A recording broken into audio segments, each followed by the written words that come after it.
This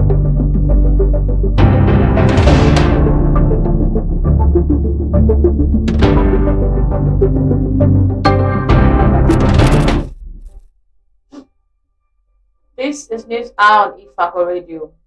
Good morning. I am Nado Esther.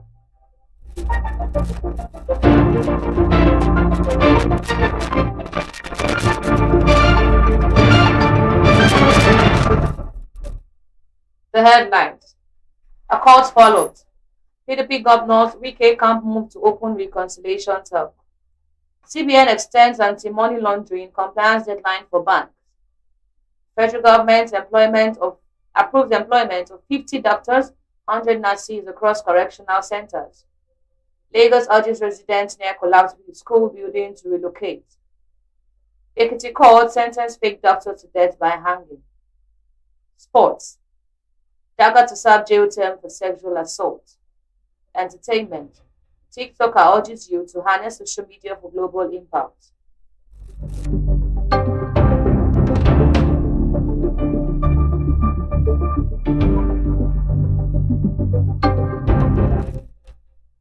The news in full.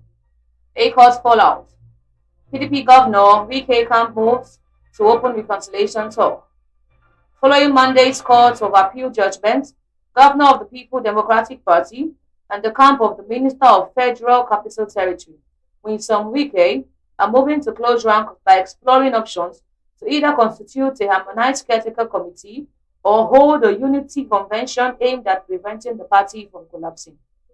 PDP leaders speaking on condition of anonymity because they were not authorized to speak publicly on the issue, told our correspondent that both camps are holding marathon meetings to finalize the mobilities and conditions for reconciliation. This comes as Acting Chairman Mohammed Abdurraham, Acting National Secretary Senator Samuel Anyanwu of the Wike-backed Caretaker Committee, and former Senate President Bukola Saraki called on all stakeholders to set aside personal interest, foster unity, and collaborate to strengthen the party ahead of the 2027 general elections. The governor had earlier endorsed the Ifako convention held on November 15, which elected Tinubu Turaki and other members of the National Working Committee for a 4-year term. They also oversaw the leadership transition from former acting chairman Umar Damagun to Turaki before the expiration of Damagun's tenure on December 9.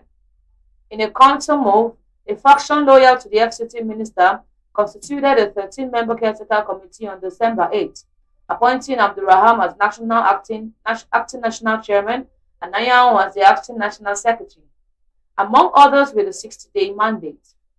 Attempt by both Wike alleged group and the governor's faction to hold meeting at the PDP National Secretariat, Wadazo Plaza, on Monday, 18, 2025, degenerated into physical confrontation. The Nigerian police force subsequently sealed the secretariat, which has remained closed since.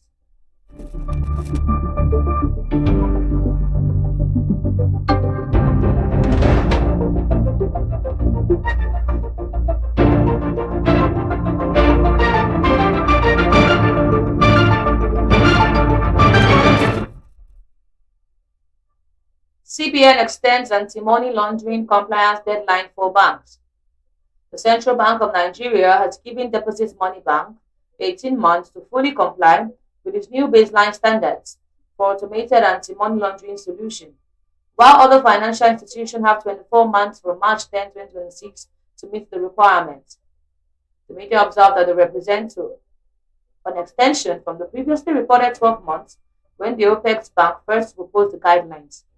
In a circular dated March 10, 2026, the CBN said the implementation of this guideline shall start from the date of issuance, while full compliance shall be 18 months for deposits money banks and 24 months for other financial institutions from the date of issuance. The circular titled Issuance of Baseline Standards for Automated Anti-Money Laundering Solution for Financial Institutions in Nigeria, signed by the CDN Director of Banking Supervision Department, Akinwumi Olubukola, and Olubumi Ayodele Oni for the Director, Compliance Department. It was addressed to all banks, mobile money operators, international money transfer operators, other financial institutions, and payment service providers. The CBN also directed institutions to submit implementation roadmap to its compliance department within 3 months from the date of issuance, tightening the transition timetable for the new compliance regime. The regulator said the standards were issued to promote financial system stability and integrity, noting that the framework offers automated solutions for AML, combating the financing of terrorism and countering proliferation financing in Nigeria.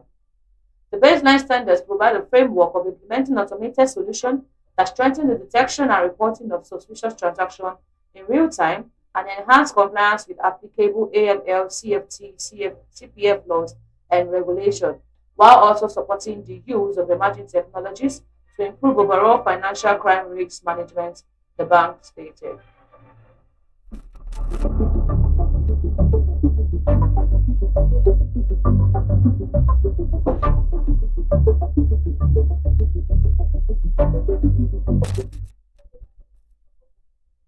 Anxiety as patient goes missing after leaving Lagos hospital.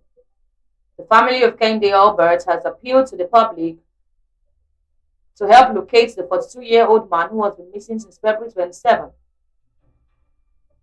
The media gathered that Kende disappeared from the General Hospital Bagada, Lagos, where he had been receiving treatment. Speaking on behalf of the family during a telephone interview with our correspondent on Tuesday, the missing man's elder brother, Olatunde, said Kende had battled alcoholism for 4 years and was preparing to begin the rehabilitation program that required him to undergo medical tests.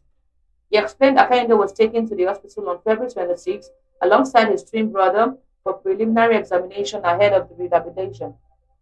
We were told to carry out a medical test on him, he said. He had not been feeling well generally. About 2 years ago, we took him to a private hospital and spent a lot of money on treatment. Things became worse for him after we lost our mother last year. Our mother used to take care of him, but after her death, there was no one to restrain him and he returned to drinking. So when we went to rehabilitation center, we were advised to run some tests. When we got to the hospital, he suddenly started having seizures and convulsions, so he was admitted. After treatment by the medical staff, he became better later that Thursday, he added. Olatunde said he returned to the hospital the following day to purchase some prescribed drugs, leaving Kende in the care of his twin brother. He explained that he later saw the twin brother on the street and became worried. Later that night, I was surprised to see his twin brother on the streets. When I asked why he had left Kende at the hospital, he said the hospital workers chased them away. He said, however, Olatunde said hospital staff told him a different story when he returned to the facility. They told him that Kende and his twin brother had made several attempts to run away from the hospital but were restrained.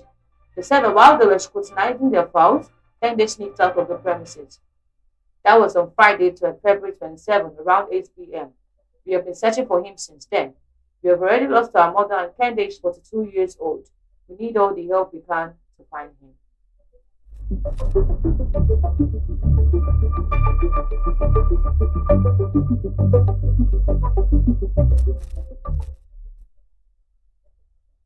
Federal government approves employment of 50 doctors, 100 nurses across correctional centers.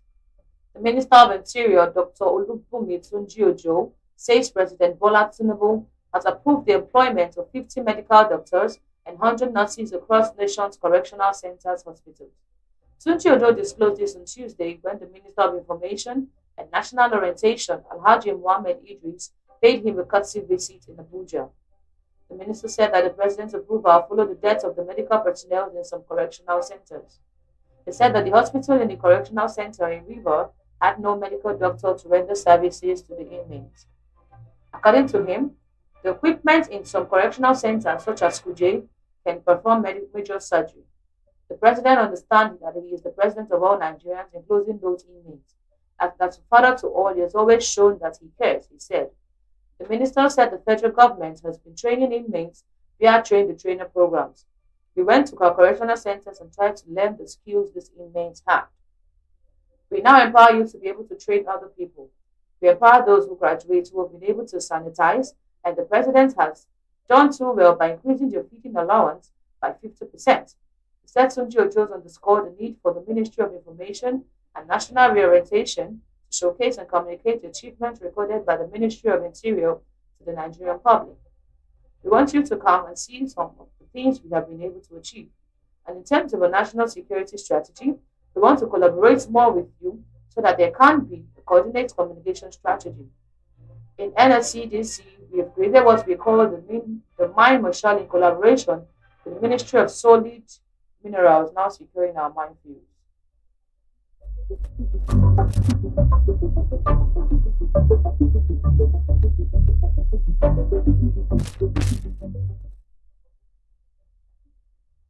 Lagos urges residents near collapsed school buildings to relocate. The Nigerian State Building Control Agency has urged residents living close to the three-story building that collapsed on Adu Street, Aguda, in the Yoba area of the state to temporarily relocate while safety assessments are being conducted. The agency made the call in a statement issued on Tuesday by its Director of Public Affairs, Adu Ademuyiwa, noting that the measure was necessary to determine the structural integrity of neighboring villages' buildings. The media had earlier reported that several students were hospitalized on Monday after sustaining injuries while being evacuated from the collapsed building, which housed Yemko Daycare Nursery Primary and Comprehensive College. Our correspondent gathered that the structure covered caved in around 11 a.m. on Monday. Further findings revealed that the pupils were engaged in school activities when residents raised the alarm after noticing a sudden crack on the building wall. Reacting to the incident, the Lagos State Building Control Agency said no casualties were recorded as occupants have evacuated the building before the collapse. The building, which accommodated both residential occupants and the private school, collapsed on Monday, causing concern within the neighborhood, Ademiwa said. No casualties were recorded as students, staff, and other occupants had exited the building before the incident occurred. They added that a precautionary measure, residents occupying nearby building have been advised to vacate the premises temporarily. Ademiwa noted that investigations into the cause of the collapse were ongoing. Preliminary observations indicate that some form of the building activities have been ongoing at the property before the incident.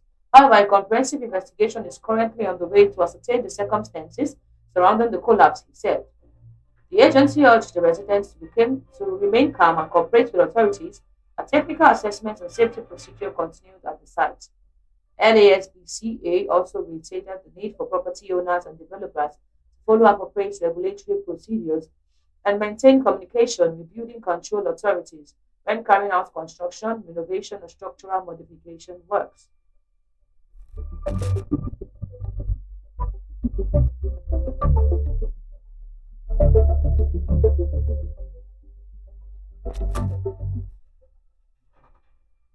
Ekiti court sentenced fake doctor to death by hanging. An Ekiti State High Court at Do Ekiti Division on Tuesday sentenced a quack nurse Olatide Emmanuel to death by hanging over the killing of a woman. The 48-year-old was arraigned in 2025 on a two-count charge bordering on murder and impersonation. The charge reads that the defendant on 24th of June 2019 at Odoikole compound, Erimoko Ekiti, did murder one Bosede Folade, and also on June 9, 2019 at Jebamide Street, Otu Ekiti did falsely represent himself to be a medical doctor. Prosecutor Kunle Shino Adeyemo said the offences are contrary to Section 316 and punishable under Section 3191 of the Criminal Code Law, Cap C 16 Laws of Ekiti State 2012. An eyewitness, Reverend Omotade, told police that the deceased husband had called him to report that his wife had died during childbirth. Omotade said, "On getting to the hospital, was saw the corpse on the stretcher while the self-acclaimed doctor stood beside the stretcher. When I critically examined the body of the deceased, I discovered that the operation was carried out unprofessionally. I later called the police at Otu Ekiti to take over the matter and carry out a full investigation," he said. In his judgment, Justice Subriu Adelade Jono said the confession of the descendant under cross-examination that he did not qualify as a medical personnel, yet proceeded to open up a human being, knowing he had no training or certification to do so, portrayed the defendant as inherently callous. I find the defendant wickedly reckless in his actions on the now deceased Bosede Falade. The prosecution have put beyond a reasonable doubt that the reckless action of the defendant caused the woman's death on 24th of June 2019. The defendant is accordingly found guilty as charged. The judge concluded the judgment of this court is that you, Olatide Emmanuel, be hanged by the neck until you are dead. May the Lord have mercy on your soul.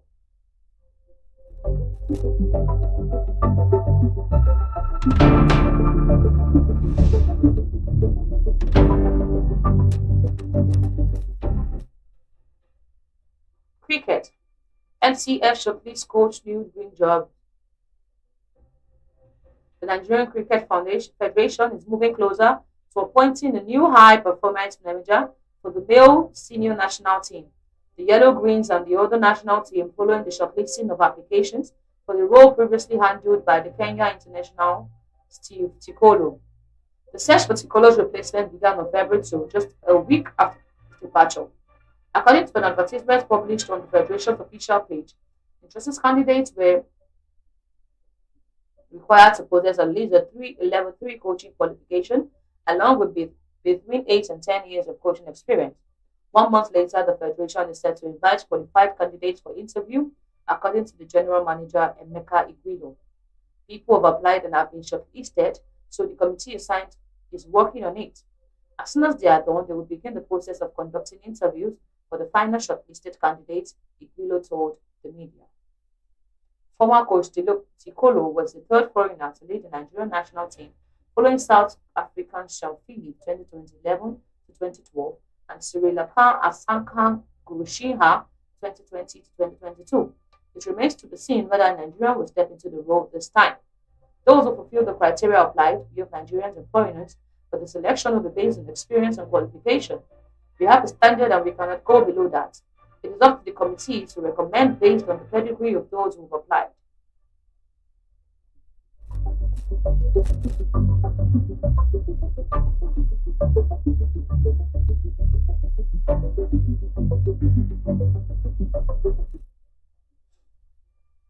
Dagger to serve jail term for sexual assault. Daniel Dagger has been sentenced to 6 months in prison after being found guilty of committing a sexual act without consent. The verdict against the Mode FK midfielder was announced on Tuesday afternoon. The 19-year-old Nigeria also ordered to pay a 10,000 Norwegian kroner in legal costs, according to a report by TV2 Norway. TV2 Norway added that the ruling was in line with the prosecution request. Dagger's lawyer, Astrid Bostad, said the player was deeply disappointed with the outcome and maintains that he is innocent. He's very upset about the verdict. He believes he's innocent and that everything happened with consent, Bostad told TV2. She added that the player intends to challenge the ruling. The verdict is not legally binding yet. It should be treated like anyone else until the case is finalized. Bostad said nothing that Dagger has continued to train normally in recent weeks. In the statement issued later on Tuesday, Mold said the case was difficult for all parties involved and confirmed that the player would not be included in the club match day squad for the time being. In the light of situation and the ongoing legal process, the club has decided that the player will not be a part of the match day squad until further notice.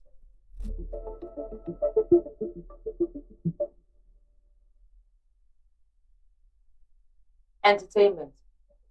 TikToker urges you to harness social media for global impact. Digital creator and popular TikToker Ralph George has urged young people, particularly in the Caribbean and diaspora, to take advantage of opportunities in the digital economy while staying connected to the cultural roots.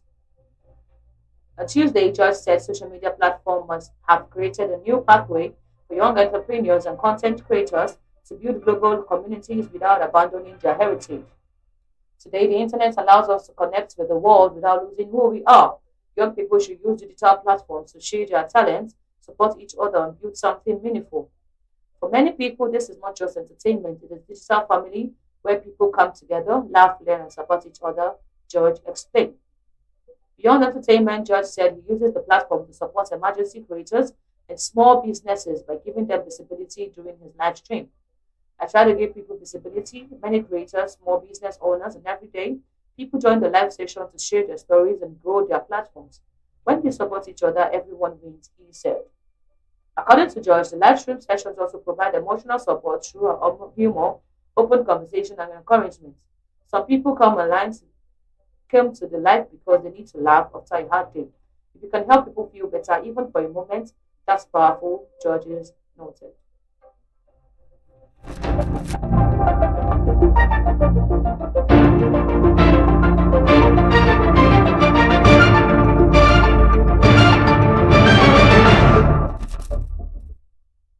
Every surgery is a risk.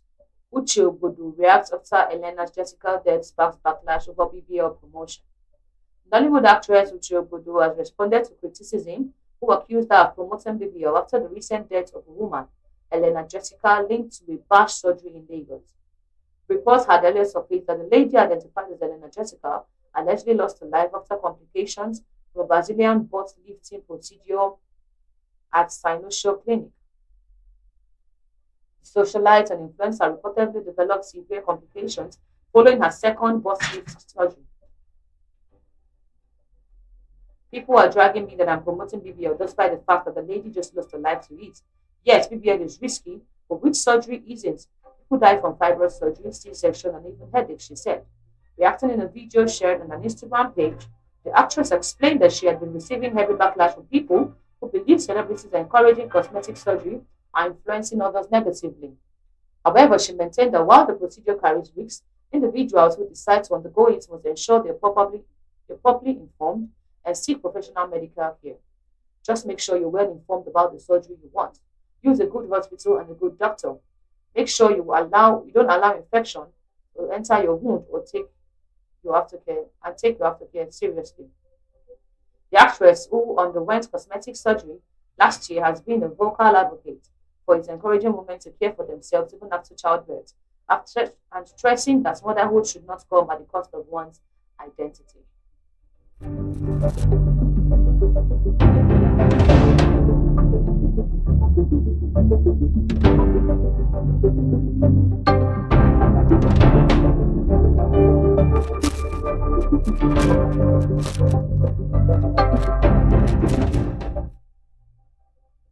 The recap of the headlines. A court fallout. PDP governors Wike camp to Mowe moved to open reconciliation talks. CBN extends anti-money laundering compliance deadlines for bank. Federal government approves employment of 50 doctors, 100 nurses across correctional centers. Lagos urges residents near collapsed school building to relocate. Ekiti court sentenced fake doctor to state by hanging. Sports. Dagger to serve jail term for sexual assault. Entertainment.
Sorry for the breaking transmission. Recap of the headlines. A cause fallout. PDP governors Wike camp move to open reconciliation talk. CBN extends anti-money laundering compliance deadline for banks. Federal government approves employment of 50 doctors, 100 nurses across correctional centers. Lagos urges residents near collapsed school building to relocate. Ekiti court sentenced fake doctor to death by hanging. Sports. Dagger to serve jail term for sexual assault. Entertainment. TikToker urges youth to harness social media for global impact. Follow us on all our social media platforms, on X, on WhatsApp, on YouTube, on TikTok, Ifako Radio. On Instagram, Ifako_radio. For news reporting, contact us at ifakoradio@gmail.com, or you call or WhatsApp 091 722 27433. Thanks so much for joining us today. Have a lovely Wednesday. God bless Ifako Jai.